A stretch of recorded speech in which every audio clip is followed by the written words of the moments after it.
من یتوکل علی اللہ فہو حسبہ، وہ اللہ پہ بھروسہ کرتے ہیں اور ہر حال میں، معیار میں، گفتار میں، اقوال میں، کردار میں، لیل و نہار میں، تمام معاملات میں اللہ پہ بھروسہ کرتے ہیں۔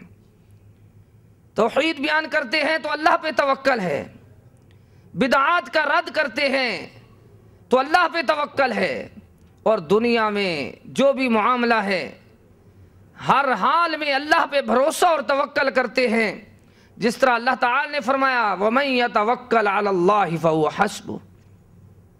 کیوں؟ وہ قرآن کریم کو جو سنتے ہیں ان کے دل میں قرآن اس طرح اثر کرتا ہے کہ وہ فہم قرآن رکھتے ہیں۔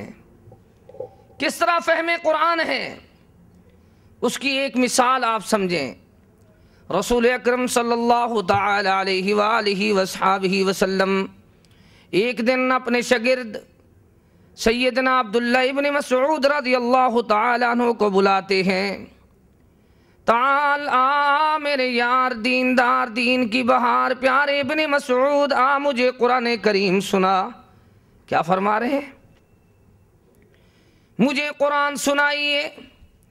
ابن مسعود رضی اللہ تعالی عنہ فرماتی ہیں آپ صاحب قرآن ہیں اور میں آپ کو قرآن سناؤں؟ سورج کے ہوتے ہوئے کون اپنی مرضی کی روشنی کا اہتمام کرے، کون شمع جلائے؟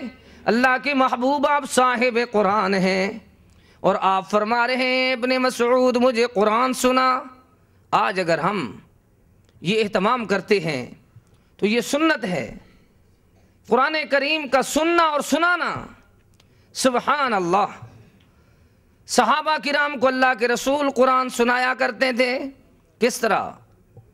سورہ الرحمن کی تلاوت فرمائی اور اللہ کے رسول صلی اللہ علیہ وسلم تلاوت سنا رہے ہیں، صحابی کہتے ہیں ہم سب خاموش ہو کر سن رہے ہیں۔ رسول اکرم صلی اللہ علیہ وسلم نے فرمایا تم سے تو جن بہتر تھے، جن کو میں نے جب قرآن سنایا تو وہ اللہ تعالیٰ کی حمد میں اور زیادہ کلمات کہنے لگے۔ یعنی اللہ کے محبوب بھی قرآن سناتے ہیں، صحابی قرآن سنا رہے ہیں، ابن مسعود اور آپ سن رہے ہیں۔ کبھی ہم بھی اس ماحول کو سمجھیں کہ ہم کبھی اپنے بچوں کو کہیں کہ ہمیں قرآن سناؤ۔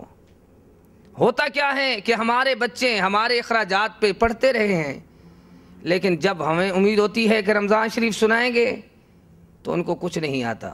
وجہ کیا ہے؟ روزانہ کی پراگرس اور چیک کرتے ہیں اور تعلیم کو دیکھتے ہیں، لیکن ایک دینی تعلیم ہے، قرآن کی تلاوت کی تعلیم ہے، حفظ القرآن کی تعلیم ہے، وہ ہم اپنے بچوں سے نہیں سنتے۔ سیدنا عبداللہ ابن مسعود فرماتے ہیں میں نے قرآن کریم سنانا شروع کیا۔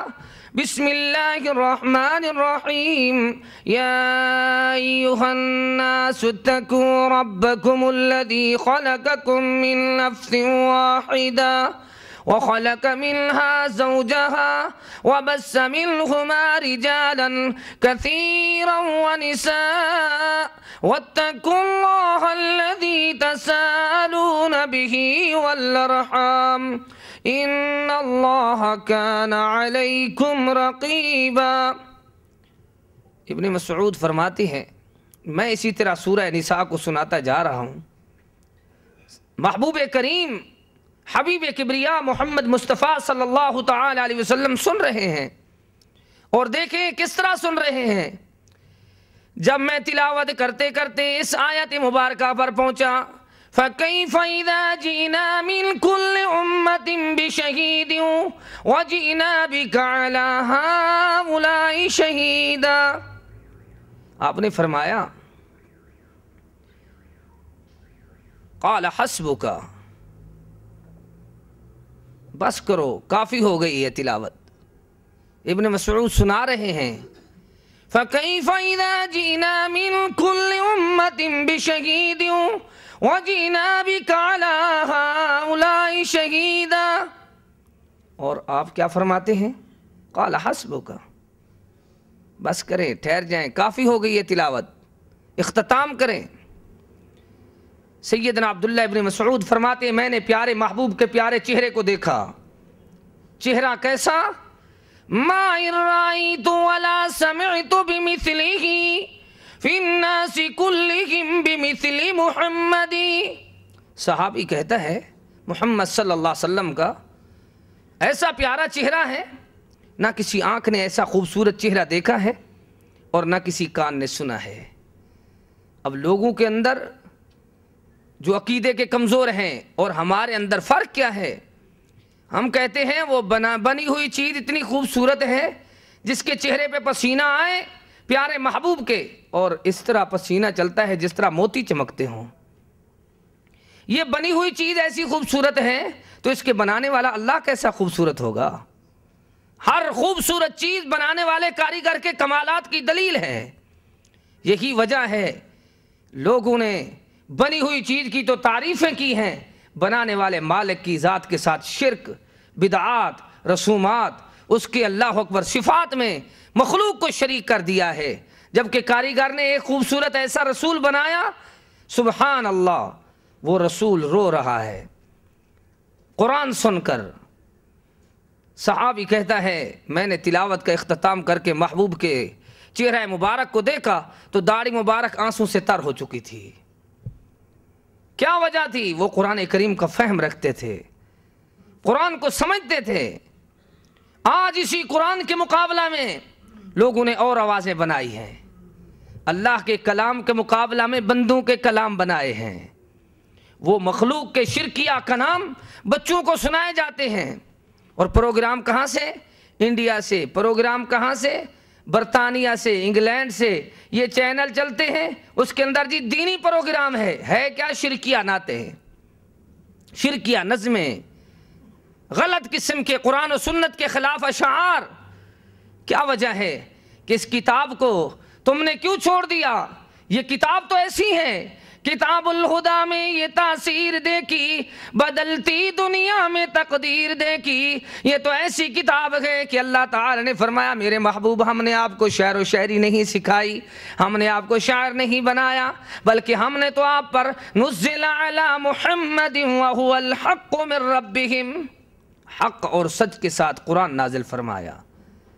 یہ قرآن آیا، سچ کا اعلان آیا، حق کا بیان آیا، دلوں کا نور آیا، جینے کا شعور آیا، زندگی کا دستور آیا، حیاتی کا منشور آیا، عرش سے نازل کیا ہوا پیارا پیارا نور آیا.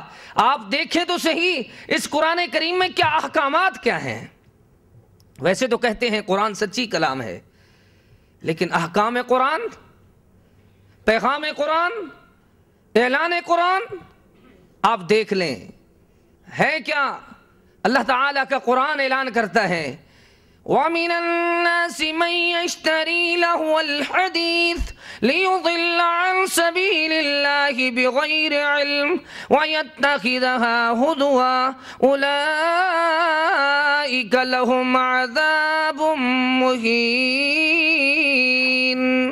فرمایا بعض ایسے ہیں اشتری، تجارت کرتے ہیں، خرید و فروخت کرتے ہیں، وپار کرتے ہیں، لہو الحدیث بیہودہ چیزوں کا. ان کا وپار کیسا ہے؟ بیہودہ ایسی چیزیں خرید رہے ہیں. لہو الحدیث. سیدنا عبداللہ بن مسعود رضی اللہ تعالی عنہ اپنی تفسیر میں فرماتے ہیں لہو الحدیث سے مراد اللہ کی قسم گانا بجانا اور موسیقی ہے.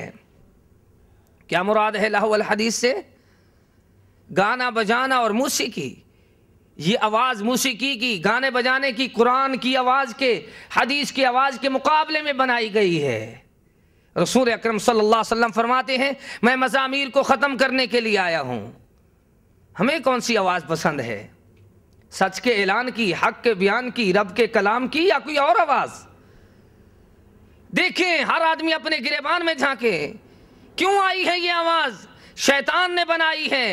فرمایا سامری نامی ایک شخص نے یہودیوں کو ایک گائے کا مصنوعی بچہ بنا کر ایسے اس کے اندر تار کھینچی کہ وہ آواز نکالتے تھے، اس کے ساتھ یہ بھنگڑے ڈالتے تھے اسی ایک آواز پر. وہ شیطانی آواز تھی. اور اسی طرح عیسائیوں نے گھنٹے بنائے جو جانور کے گلے میں نہیں، آج ہمارے ہاں یہ موبائل کی شکل میں موجود ہیں.